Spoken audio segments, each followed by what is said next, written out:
오늘 우리에게 주시는 말씀은 창세기 22장 1절로부터 14절의 말씀입니다. 창세기 22장 1절로부터 14절의 말씀, 우리 한 절씩 교독하십니다. 제가 먼저 봉독합니다. 그 일 후에 하나님이 아브라함을 시험하시려고 그를 부르시되 아브라함아 하시니 그가 이르되 내가 여기 있나이다. 여호와께서 이르시되 내 아들 내 사랑하는 독자 이삭을 데리고 모리아 땅으로 가서 내가 내게 일러준 한 산 거기서 그를 번제로 드리라. 아브라함이 아침에 일찍이 일어나 나귀 한 장을 지우고 두 종과 그의 아들 이삭을 데리고 번제에 쓸 나무를 쪼개어 가지고 떠나 하나님이 자기에게 일러 주신 곳으로 가더니 제3일에 아브라함이 눈을 들어 그곳을 멀리 바라본지라. 이에 아브라함이 종들에게 이르되 너희는 나귀와 함께 여기서 기다리라. 내가 아이와 함께 저기 가서 예배하고 우리가 너희에게로 돌아오리라 하고 아브라함이 이에 번제 나무를 가져다가 그의 아들 이삭에게 지우고 자기는 불과 칼을 손에 들고 두 사람이 동행하더니 이삭이 그 아버지 아브라함에게 말하여 이르되 내 아버지여 하니 그가 이르되 내 아들아 내가 여기 있노라. 이삭이 이르되 불과 나무는 있거니와 번제할 어린 양은 어디 있나이까.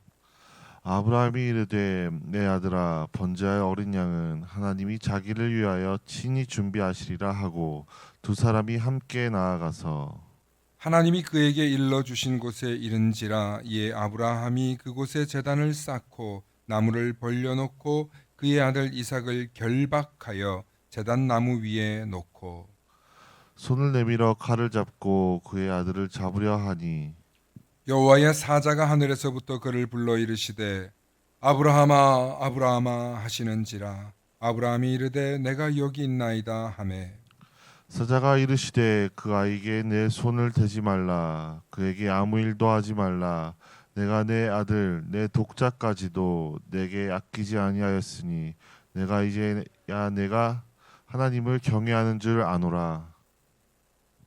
아브라함이 눈을 들어 살펴본즉 한 숫 양이 뒤에 있는데 뿔이 수풀에 걸려 있는지라. 아브라함이 가서 그 숫 양을 가져다가 아들을 대신하여 번제로 드렸더라.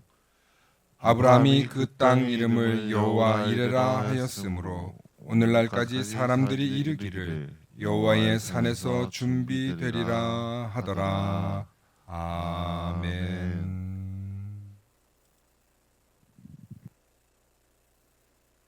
오늘은 여호와의 이레를 보는 유일한 방법이라는 제목으로 말씀의 은혜 나누실 때 하나님의 크신 은혜가 있기를 소망합니다. 축복의 사람 곁에는 축복의 사람이 있고 감사하는 사람 곁에는 감사의 사람이 찾아옵니다. 날마다 감사의 사람, 축복의 사람 되시길 축원합니다. 아멘. 아멘. 오늘 여호와의 이레를 보는 유일한 방법이라는 제목으로 말씀 나눌 텐데 사실 오늘 제목 속에 모든 내용이 다 담겨 있습니다. 여호와의 이레가 무슨 뜻이죠? 하나님이 준비하셨다. 하나님이 예비하셨다. 하나님이 다 준비해 놓았다. 여러분 그렇게 믿으십니까? 우리 인생에서 지금 너무 힘든데 또 우리가 사는 게 너무 어려운데 이 문제들이 다 해결될 거야. 왜냐하면 하나님이 다 준비해 놓으셨어. 라는 사실을 알면 우리는 불안하지도 않고 염려할 일도 없고 두려울 일도 없고 또 겁낼 필요도 없을 것입니다. 우리 인생에서 하나님이 모든 것을 준비해 놓고 계신다는 것을 우리가 다 알 수만 있다면 우리는 정말 이 세상을 사는데 두려움이 없을 거예요. 무슨 일을 만나도 무슨 일을 해도 걱정 없이 자신감 있게 용감하게 어떤 일이든지 덤벼들 수 있을 것입니다. 왜? 하나님이 다 준비해 놓으셨으니까.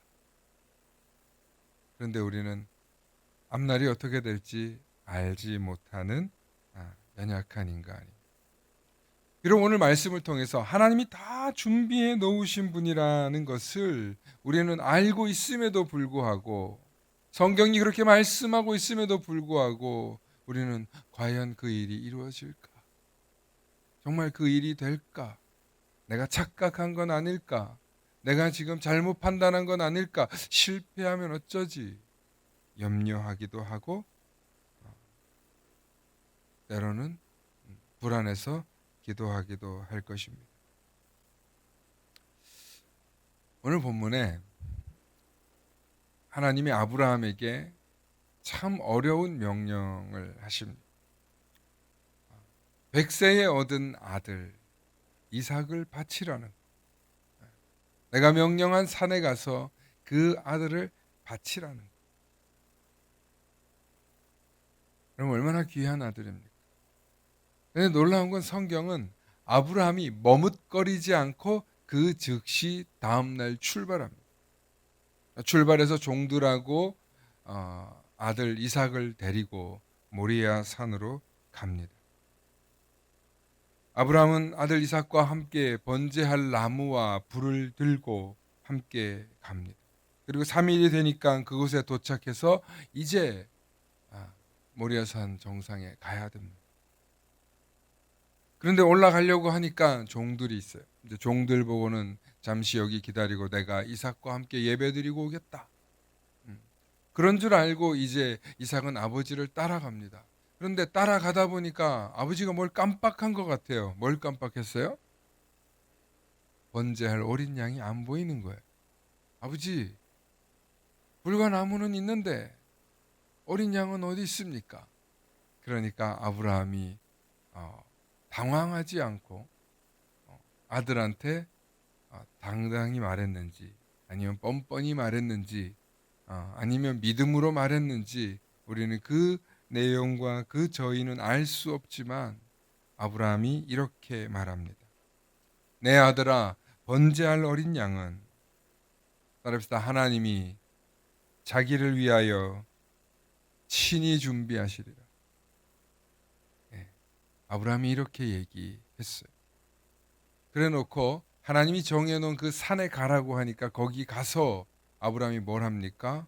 나무를 벌려놓고 그 위에 이삭을 결박하여, 결박했어요. 분명 아버지는 하나님이 그 어린 양을 준비해 놓을 거라고 했는데 이삭은 그게 나였네? 그게 나였어. 나만 몰랐네. 이삭 얼마나 무섭겠습니까? 그리고 칼을 들고 이 아들을 치려고 하는 이 장면 한번 상상해 보십시오. 살벌한 장면 아닙니까?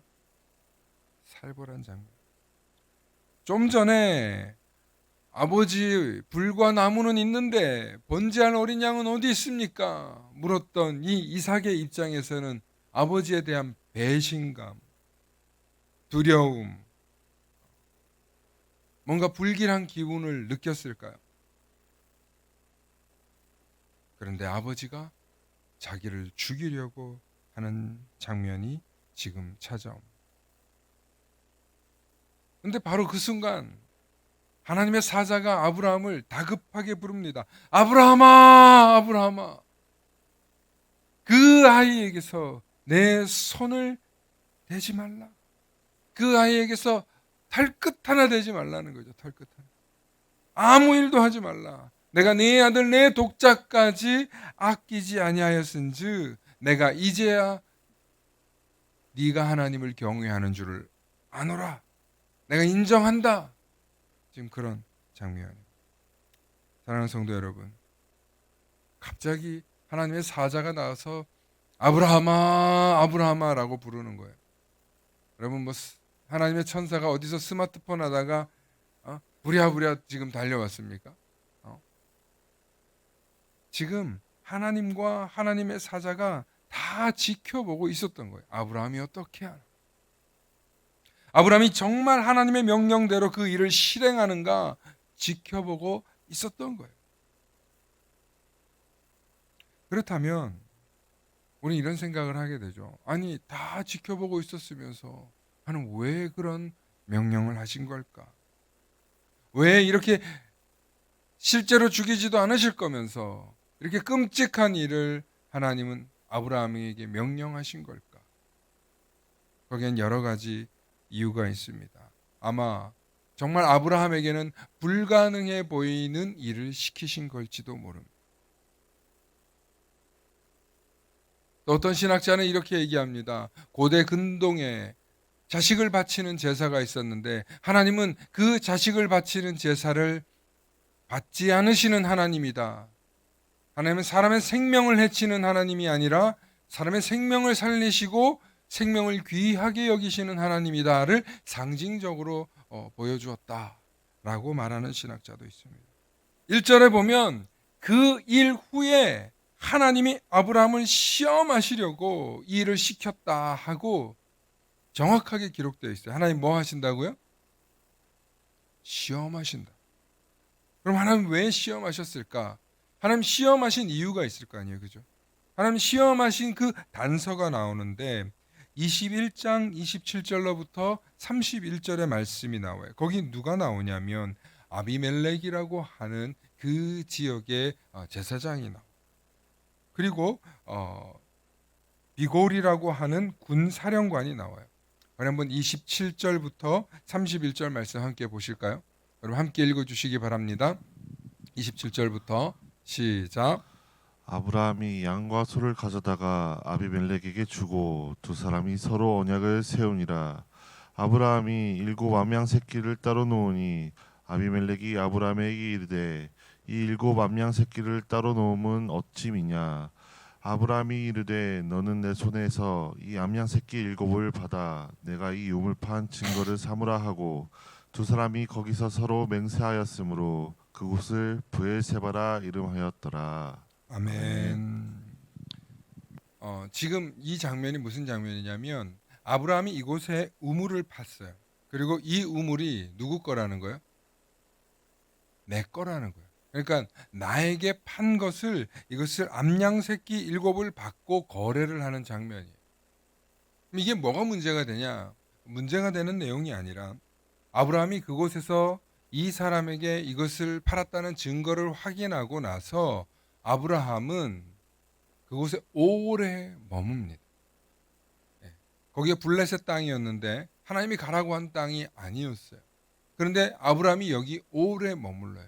여러분 우물은 어떤 의미가 있냐면 거주한다는 의미가 있어요. 왜냐하면 거기서 생존하기 때문에. 옛날부터 마을 부락이 만들어질 때는 항상 그곳에 뭐가 있었냐? 우물이 있었어요.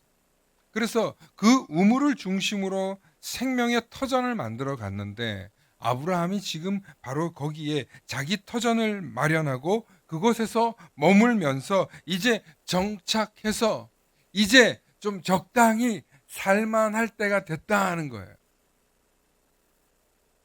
이제 좀 살만해진 아브라함 앞에 하나님이 지금 뭐 하신 거예요?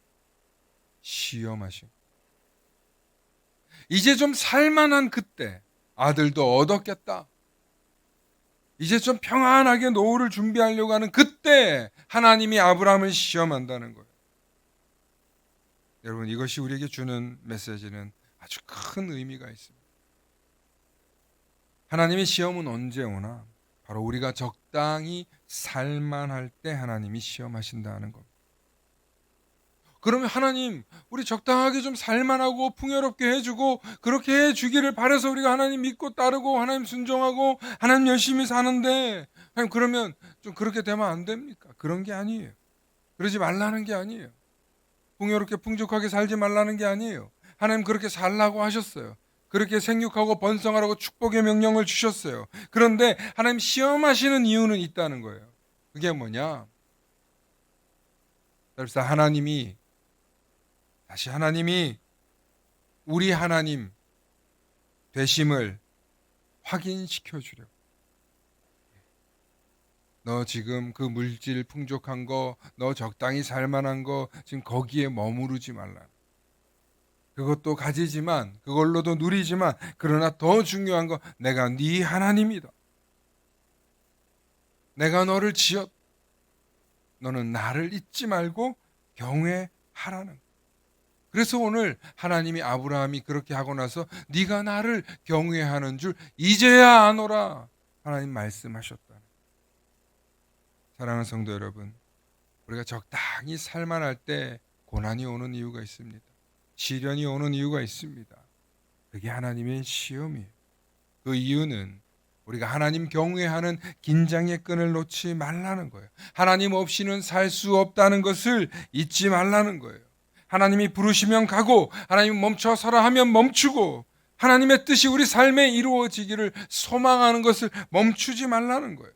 그래서 하나님께서 이삭에게 이삭을 바치라고 아브라함을 시험하신 거예요. 네가 정말 내 명령에 순종하는가? 순종했습니다. 아브라함이 그 즉시 아내 사라에게 알리지도 않고 다음날 종들과 나 예배하러 하나님 제사 드리러 갈 거야. 아브라함 즉시 순종했습니다. 다음날 바로. 그렇게 순종하고 나서 아브라함에게 어떤 일이 일어납니까? 창세기 22장 13절과 14절에 함께 읽습니다. 아브라함이 눈을 들어 살펴본즉 한 숫양이 뒤에 있는데 뿔이 숫풀에 걸려 있는지라. 아브라함이 가서 그 숫양을 가져다가 아들을 대신하여 번제로 드렸더라. 아브라함이 그 땅 이름을 여호와 이레라 하였으므로 오늘날까지 사람들이 이르기를 여호와의 산에서 준비되리라 하더라. 아멘. 아브라함이 그렇게 순종하고 나서 아브라함에게 일어난 일은 아브라함이 말한 대로 되었다는 것.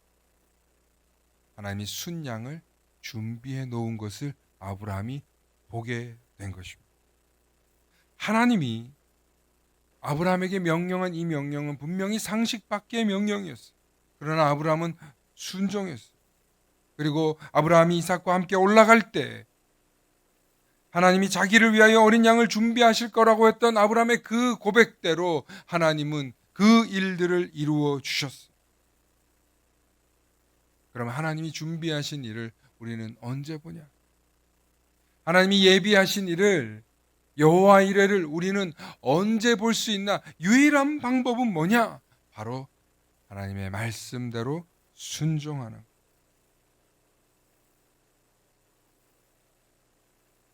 사랑하는 성도 여러분, 하나님의 예비하심을 보려면, 하나님의 일하심을 보려면, 하나님이 이루어 가시는 일들을 보려면 우리는 끝까지 순종할 수 있는 저와 여러분들 되실 수 있기를 축원합니다. 여호와 이레를 보려면 뭘 해야 된다고요? 순종을. 순종. 여호와 이레를 보는 유일한 방법은 순종밖에 없다. 그런데 여러분, 순종이 쉽습니까? 우리가 신앙생활 해보면서 교회에서 혹은 목사님이 혹은 말씀을 통해서 혹은 성령의 감동으로 여러분들에게 이렇게 해라, 이렇게 섬겨, 이렇게 헌신해라. 그럴 때 여러분 순종이 쉽습니까? 아, 목사님 저 못해요. 하나님 저 못해요. 저 안 돼요. 저 아직 멀었어요. 그럼 그 기준을 누가 정하죠? 할만하니까 하나님이 시키는 거예요. 하나님은 감당하지 못할 일을 맡기지 않으시는 하나님. 저는 그 일을 겪었잖아요. 개척을 하고 건축을 하는 이 과정 속에서 많은 사람들이 안 되고 못한다라고 할 때 우리 성도들이 결국에는 이 길에 순종하고 따라간 사람들은 해냈잖아요. 하나님 하라고 하시는 일에 순종하실 수 있기를 축원합니다. 우리가 순종이 어려운 이유는요, 자꾸 내 해석이 들어가기 때문에 그래요.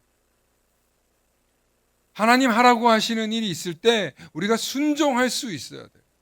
누군가 우리에게 권면하는 일이 있을 때, 아, 이 일이 하나님의 일인가? 혹은 그 사람의 일인가? 우리가 판단할 기준은 있어야 되겠지만 중요한 것은 내 식대로 해석해서 난 아직 준비가 안 되었는데, 난 아직 멀었는데, 난 그만한 믿음이 안 되는데, 하나님 저 못해요. 하나님 저 안 해요. 그러면 뭘 못 본다는 거예요? 하나님의 예비하심을 못 본다.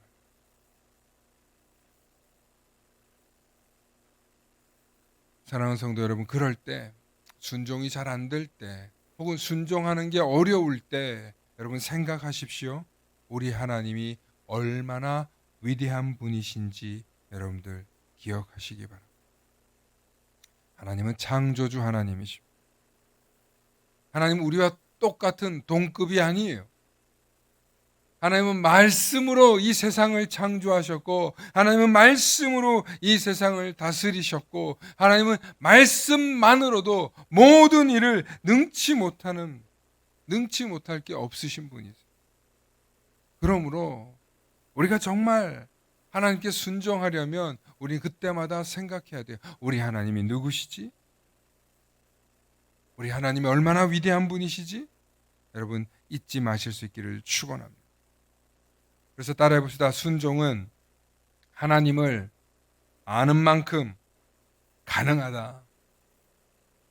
여러분 우리가 순종하고 싶어요. 왜냐하면 하나님 일하심을 보고 싶거든요. 그런데 순종하고 싶어도 자꾸 내 안에서 믿음이 안 생겨요. 용기가 안 생겨요. 순종하기 어려워요. 왜 그래요? 사실은 하나님을 잘 몰라서 그래요.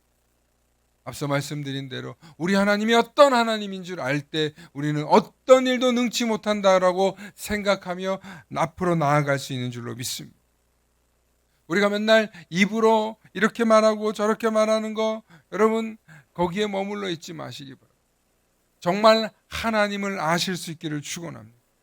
우리가 하나님께 순종할 수 있는 최고의 비결은 우리가 하나님을 얼마나 아느냐에 따라서 순종할 수 있다는 사실을 깨달으시고 우리가 하나님을 아는 일에 멈추지 않는 저와 여러분들 되시길 소망합니다. 그래서 여러분 우리가 주일날 나와서 말씀을 듣는 거예요. 아, 우리 하나님이 이런 하나님이었지. 하나님의 뜻이 이런 뜻이 있으셨지. 하나님의 계획이 이런 계획이 있으셨지. 하나님의 사랑과 자비와 은혜가 이렇게나 무한하고 많으신 분이셨지. 그래서 우리가 어떻게 합니까? 하나님을 찬양합니다. 하나님을 예배합니다. 그리고 다시금 하나님께 충성하려고 결단합니다. 그런데 우리가 하나님을 모르는데 어떻게 하나님께 순종할 수 있겠습니까? 이스라엘 백성들이 하나님께 버림을 받고 크게 패망한 적이 있습니다. 그래서 완전히 배잔병이 되어서 포로로 끌려갔을 때 한 선지자가 이렇게 선포합니다. 호세아 4장 1절로부터 2절에 호세아가 이렇게 말해요.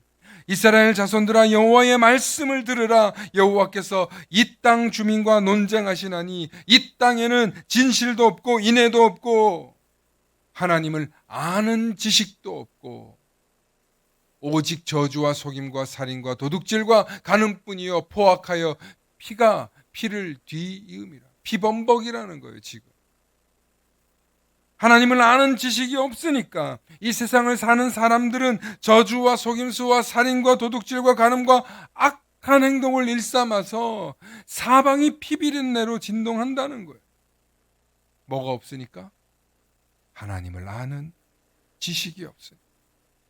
호세아 4장 6절로부터 7절에 또 안타까이 이렇게 얘기합니다. 내 백성이 지식이 없으므로. 무슨 지식이에요? 하나님을 아는 지식이 없으므로 망하는도다. 내가 지식을 버렸으니. 이 지식이 뭐예요? 하나님을 아는 거예요.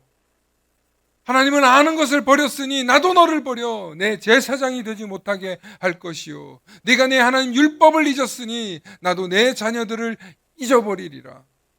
그들은 번성할수록 내게 범죄하니 내가 그들의 영화를 변하여 욕이 되게 하리라. 사랑하는 성도 여러분, 우리 하나님은 때론 무서운 하나님, 두려워해야 하는 하나님. 그래서 우리가 두려움과 존경의 마음을 담아서 우리는 하나님을 경외하는 삶을 살아야 되는 거예요. 우리가 하나님을 아는 지식이 없잖아요. 그러면 우리는 하나님께로부터 버림받는 거예요. 우리가 하나님을 아는 지식을 잊어버리는 순간 하나님으로부터 멀어지는 거예요. 여러분 지금 이스라엘이 회복했어요. 아직 100년 안 됐지만 이스라엘이 나라 잃었다가 회복했어요. 그런데 지금 이스라엘에 아주 부정한 지도자가 있으니까 지금 이스라엘이 대혼란에 빠졌어요.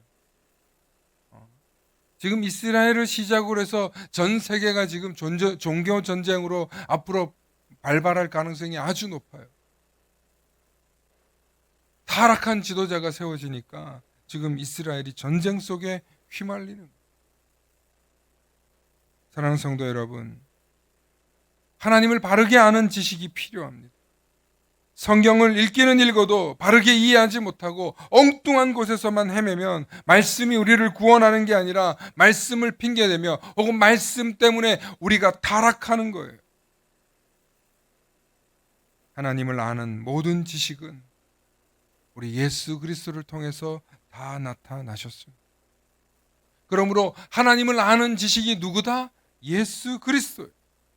그럼 우리는 예수 그리스도를 통하여서 하나님을 알면 돼요. 그래서 이 땅에 하나님을 아는 지식을 하나님이 보내셨어요. 바로 예수님. 우리가 예수님을 아는 힘이 곧 구원이요 생명이요 영생임을 예수님 우리에게 말씀해 주셨어요. 그래서 우리가 하나님 나라에 거하기 위해서 반드시 필요한 분이 누구예요? 예수 그리스도. 예수 그리스도. 그래서 지난주에 제가 물과 성령으로 나야 한다. 하나님 나라는 물과 성령으로 가야 한다는 이 물과 성령이 누구라고요? 예수 그리스도라. 예수 그리스도의 십자가 사건을 말씀하시는 거예요. 예수 그리스도의 세례의 사건을 말씀하는 거예요. 그러므로 우리는 예수 그리스도로 말미암아 저와 여러분들이 구원을 얻는다는 이 지식을 알므로 우리가 이 땅에서 얼마나 자유롭고 이 땅에서 얼마나 평화롭고 이 땅에서 얼마나 쉽게 구원의 은혜를 누릴 수 있습니다. 이보다 더한 복음이 어디 있어요? 예수 그리스도를 믿기만 하면 너와 내 집이 구원을 얻으리라. 얼마나 쉬운 지식이에요. 그런데 이 진리의 지식은 믿어야 되는 거예요. 여러분, 옛날부터 진리는 단순해요. 진리는 쉬워요. 우리가 예수님이 나의 구원이라는 것은 쉬운 말이에요. 그런데 그 쉬운 것을 우리가 선택하고 따르고 결정하고 순종하는 일이 결코 쉬운 일이 아니라는 거예요. 거기에는 순종이 필요해요. 하나님을 아는 지식이 필요해요. 예수 그리스도를 아는 지식이 필요해요. 그래야 예수 그리스도를 통해서 영원한 승리가 우리 삶에 이루어지신다는 거예요. 이제 말씀을 정리합니다. 여호와 하나님의 준비하심, 여호와 이레를 보는 유일한 방법은 뭐라고요? 하나님 말씀에 순종하는 것. 그리고 그 순종하기 위해서 우리에게 필요한 것은 뭐라고요? 하나님을 아는 지식이 있어요. 그리고 그 하나님을 아는 지식의 결정체가 누구라고요? 우리 예수 그리스도십니다. 그리고 성령님은 우리에게 그 예수 그리스도가 생각나게 하고 그 예수 그리스도의 말씀을 떠올리게 하고 그 예수 그리스도가 우리 삶에 필요할 때마다 기억나게 하시고 도우시는 분이 바로 성령님. 이제 성령 강림절이 끝나가는 이 절기, 또 이제 다음 주에는 창조절이라고 시작됩니다. 여러분, 우리 인생 가운데 정말 성령님께서 늘 동행하셔서 늘 예수님이 여러분들의 삶에 생각나실 수 있기를 축원합니다. 예수 그리스도가 결국에는 내 삶의 유일한 구원이라는 사실, 그 모든 것이 우리가 하나님을 아는 지식의 결정체요. 하나님을 아는 그 지식 때문에 우리가 하나님의 말씀에 순종하게 된다는 그 단순한 진리를 잊지 마시고 날마다 하나님께 순종하셔서 하나님의 예비하심을 믿고 신뢰하며 이 땅에서 두려움 없이 염려 없이 근심 걱정 없이 살아내실 수 있는 저와 여러분들 되실 수 있기를 축원합니다. 축원합니다. 함께 기도하십니다. 좋으신 아버지 하나님, 참으로 감사합니다. 오늘 하나님을 아는 지식이 우리 삶에 필요하다는 것을 깨닫습니다. 그리고 그 하나님의 지식이 예수 그리스도라는 사실을 다시 한번 깨달으며 예수 그리스도가 나의 길이요 진리요 생명이며 나의 천국 문임을 깨달으며 그 예수 그리스도를 아는데 그치지 않게 하시고 더욱더 알기 원하며 더욱더 사모하여서 하나님께 순종하여 하나님의 예비하심이 우리 삶을 이끌어가는 우리 모든 성도님들 될 수 있도록 축복하여 주시옵소서. 감사드리며 우리 주 예수 그리스도 이름 받들어 간절히 기도 올리옵나이다. 아멘.